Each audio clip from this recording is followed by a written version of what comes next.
This video is about how to edit a campaign and export the report. So you have opened the tool, click on the campaign name and hit on edit. So you will get the data at here.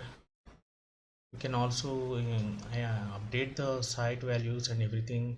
For this example, I will select the post per day to 2, and you can also input your indexer API at here, and I don't want to add YouTube videos.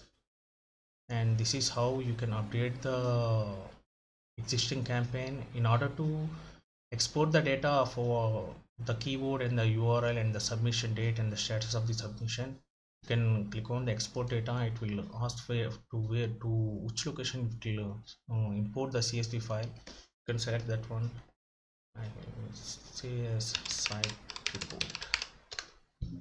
Yeah,